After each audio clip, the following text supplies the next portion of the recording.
O Ceifador das Sombras. Belém do Pará, 2006. Uma onda de terror se abateu sobre o bairro do Guamá. Jovens, todos frequentadores da mesma lan house, começam a desaparecer.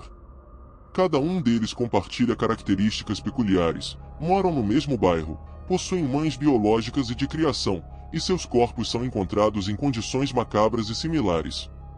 A cidade se encontra em um estado de medo crescente, com a suspeita se espalhando como uma sombra sobre cada esquina. E no centro deste mistério, uma pessoa, alguém conhecido pelas famílias, visto como um pilar de apoio na comunidade, sempre presente para confortar os que sofrem. Uma pessoa que ninguém poderia suspeitar, que participava das buscas e comparecia aos velórios, mas cuja verdadeira natureza estava prestes a ser revelada. O primeiro desaparecimento foi de José Raimundo Oliveira, um garoto de 11 anos, conhecido carinhosamente como Zezinho. Ele foi visto pela última vez saindo da Lan House, um local de socialização e escape digital para muitos jovens da região. As buscas por Zezinho envolveram a comunidade, a polícia, amigos e familiares. Contudo, quando seu corpo foi encontrado, a brutalidade de seu fim chocou a todos. A cena do crime apontava para um ato não apenas violento, mas com um viés ritualístico e sádico. Este terrível evento foi apenas o começo. Logo, outro jovem desaparece, seguindo um padrão aterrorizante. Adriano Augusto Nogueira Martins, de 14 anos, também frequentador da mesma lan house, é o próximo a sumir. As circunstâncias de seu desaparecimento são terrivelmente semelhantes às de Zezinho, levando a comunidade a uma conclusão assustadora: um assassino em série está à solta. Com a cidade em alerta e o medo se espalhando, a investigação ganha novos contornos. O assassino, meticuloso em seu modus operandi, deixa um rastro de pistas e padrões que começam a ser cuidadosamente analisados pela polícia. A tensão se intensifica, e a população de Belém, especialmente no Guamá, aguarda com temor o próximo movimento desse sombrio predador. Seja bem-vindo ao canal Contos da Escuridão. Obrigado por assistir a este vídeo, se inscrever no canal e ativar as notificações. Se gostar, lembre-se de deixar o like. À medida que as investigações avançam, Belém do Pará se vê envolta em uma atmosfera ainda mais sombria e perturbadora. Os detetives descobrem um elo desconcertante: cada um dos jovens desaparecidos havia, dias antes do sumiço, relatado pesadelos vívidos, onde uma figura espectral os perseguia através de labirintos de sombras e sussurros. Esses sonhos, compartilhados entre si na lan house, pareciam mais premonições do que meros devaneios noturnos. Neste cenário, surge uma personagem enigmática, Dona Lúcia, uma moradora antiga do bairro, conhecida por seus conhecimentos em práticas ocultas. Ela revela aos investigadores que esses jovens podem ter sido vítimas de algo além da compreensão humana. Segundo ela, uma entidade sombria, conhecida na região como o Ceifador de Almas, marca suas vítimas através de sonhos, preparando-as para um destino macabro. Enquanto a polícia lida com essa informação perturbadora, um terceiro jovem desaparece: Juan Valente Sacramento, 14 anos. Juan, um garoto esperto e desafiador, havia zombado dos relatos dos amigos sobre os pesadelos, desdenhando da ideia de que algo sobrenatural estivesse em jogo. No entanto, seu desaparecimento sob circunstâncias idênticas às dos outros garotos deixa a comunidade ainda mais apavorada. A polícia, agora dividida entre ceticismo e medo, começa a investigar os rumores sobre a entidade sobrenatural. Descobrem que, décadas atrás, uma série de desaparecimentos semelhantes assolou o bairro, e em cada caso, as vítimas também haviam relatado pesadelos aterrorizantes. A única pista concreta era um símbolo arcano, encontrado nas proximidades de onde os corpos eram descobertos, um símbolo associado ao Ceifador de Almas. A investigação toma um rumo ainda mais sombrio quando um antigo diário é encontrado na lan house, escondido entre as frestas de uma parede antiga. O diário, pertencente a um desconhecido, detalha rituais macabros e invocações, e em suas páginas amareladas, o mesmo símbolo arcano é frequentemente desenhado. Em meio a essa espiral de horror, a população do bairro começa a questionar tudo e todos. O medo se espalha, e a noite em Belém do Pará se torna um caldeirão de suspeitas e teorias conspiratórias. Neste ambiente de terror, a figura do homem que consolava as famílias ganha um novo contorno, mesclando-se com a lenda do ceifador de almas. Seria ele apenas um homem, ou algo mais sinistro e antigo espreitando nas sombras de Belém? Os moradores do Guamá, agora, não apenas temem um assassino em série, mas também uma maldição ancestral que parece ter recaído sobre seu bairro. A investigação, que começou como um caso de homicídios brutais, agora se depara com o inexplicável, onde o sobrenatural e o real se entrelaçam em um pesadelo sem fim. A tensão em Belém do Pará se intensifica. As ruas do bairro do Guamá, antes vibrantes, agora repousam sob um manto de silêncio e medo. Os pesadelos que assombram a comunidade ganham um novo capítulo com a introdução de um personagem central, o detetive Marco Antônio, encarregado do caso. Marco, conhecido por sua racionalidade e métodos lógicos, começa a apresentar um comportamento estranho, como se estivesse sendo consumido pela escuridão que envolve o caso. Marco passa a relatar sonhos perturbadores, semelhantes aos descritos pelas vítimas. Neles, ele é perseguido por uma entidade sombria, que sussurra segredos sobre os crimes. Sua sanidade começa a ser questionada, com colegas notando mudanças em seu comportamento. Ele fala sozinho, parece distraído e tem dificuldade em diferenciar a realidade dos pesadelos que o assombram. Neste cenário de crescente loucura, um quarto garoto desaparece, Lucas, um adolescente de 13 anos, que, diferente dos outros, não frequentava a lan house, mas passava seus dias ajudando no mercado local.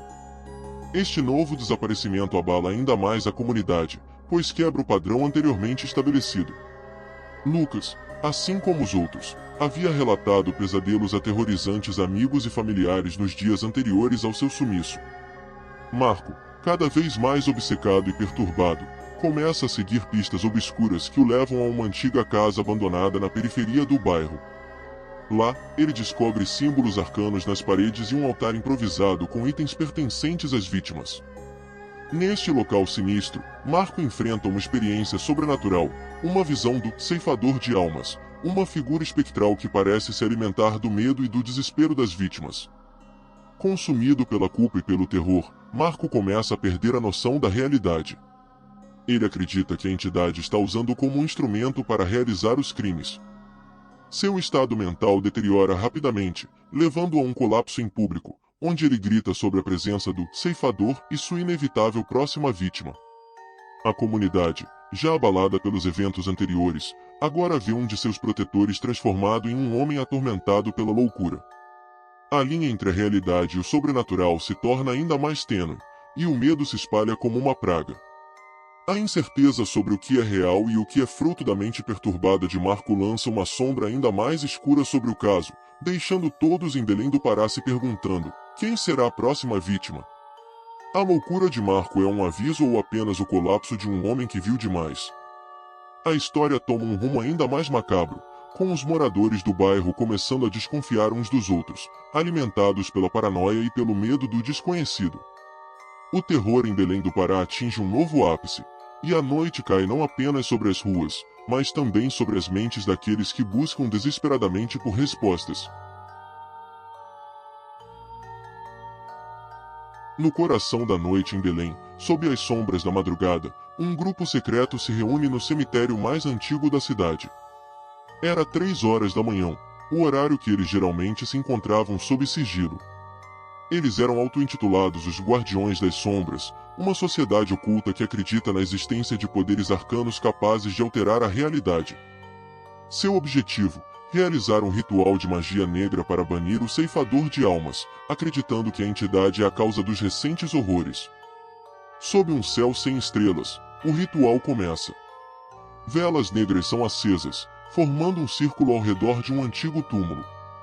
Os membros do grupo, vestidos com túnicas escuras, começam a entoar cânticos em uma língua esquecida pelo tempo. No centro do círculo, uma figura encapuzada, o líder do grupo, ergue um artefato ancestral, um amuleto de obsidiana, conhecido por ter poderes para conectar o mundo dos vivos ao dos mortos. À medida que o ritual se intensifica, uma névoa espessa começa a se formar, envolvendo o cemitério em uma atmosfera sobrenatural. De repente, uma reviravolta inesperada ocorre. O túmulo no centro do círculo se abre, revelando não apenas ossos, mas uma criatura viva, um homem desorientado e aterrorizado, que emerge das profundezas da terra. Este homem, desconhecido pelos membros do grupo, é Lucas, o adolescente desaparecido. Lucas, coberto de terra e em estado de choque, balbucia palavras desconexas sobre ter sido levado para um mundo de escuridão e ter escapado do ceifador por um portal que se abriu durante o ritual. Sua reaparição viva é um choque para todos, desafiando as leis da natureza e da lógica. A descoberta de Lucas vivo traz uma nova luz sobre o caso. O detetive Marco Antônio, agora mais lúcido, mas ainda assombrado por suas visões, percebe que os desaparecimentos podem ter uma explicação mais terrena do que se imaginava. Ele começa a suspeitar que os rituais e a lenda do ceifador de almas podem ser uma cortina de fumaça para encobrir atividades criminosas de natureza mais humana. Lucas é levado às pressas para o hospital, onde recupera-se lentamente e começa a relatar sua experiência aterrorizante. Ele fala de um lugar de escuridão total, onde sentia a presença de algo maligno, e como, inexplicavelmente, foi trazido de volta durante o ritual. Esta reviravolta no caso gera um frenesi na mídia e na comunidade. O ceticismo e a superstição se chocam, enquanto as autoridades tentam desvendar o mistério. A sociedade secreta Guardiões das Sombras é investigada, e seus membros são interrogados, mas nada concreto é encontrado que os ligue aos crimes. A cidade de Belém, agora mais do que nunca, encontra-se num turbilhão de medo, mistério e especulações. O que realmente aconteceu com Lucas? O ceifador de almas é apenas uma lenda, ou algo mais sinistro se esconde nas sombras da cidade? A linha entre o real e o sobrenatural continua borrada, e o pavor se aprofunda à medida que a verdade permanece oculta nas brumas de Belém do Pará. À medida que a noite cai sobre Belém do Pará, uma lua vermelha sangrenta emerge, lançando uma luz sinistra sobre a cidade. O detetive Marco Antônio, guiado por uma intuição inexplicável, retorna ao cemitério, palco do ritual que trouxe Lucas de volta.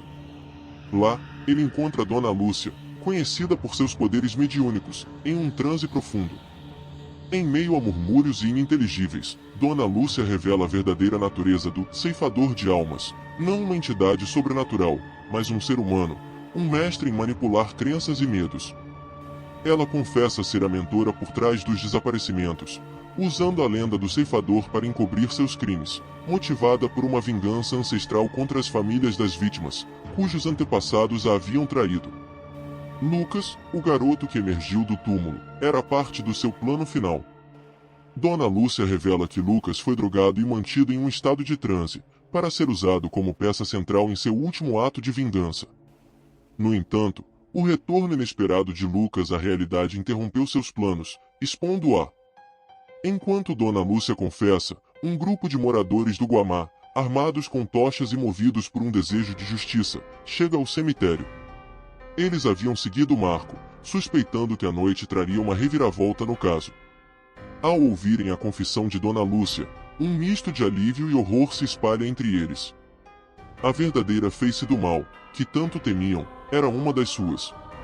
Marco, apesar de abalado pela revelação, age rapidamente para proteger Dona Lúcia da ira da multidão. Ele a leva sob custódia, garantindo que a justiça prevaleça sobre a vingança.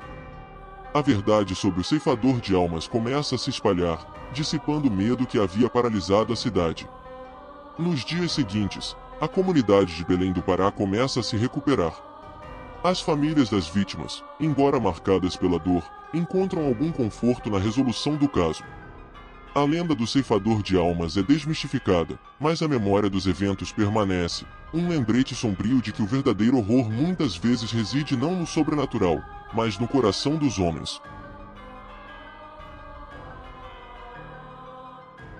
Ficamos por aqui no vídeo de hoje. Se você gostou, lembre-se de deixar o like e um comentário, porque isso me incentiva muito a trazer mais contos de terror assustadores para você. Vou deixar na descrição o link para o livro Contos Clássicos de Terror. Tenho certeza que você vai gostar, dê uma olhada. Muito obrigado por comprar pelo link, porque você ajuda na manutenção do canal. Continue comigo em mais histórias assustadoras. Basta clicar em um dos 2 vídeos que estão aparecendo para você agora. Te vejo lá dentro, se você tiver coragem.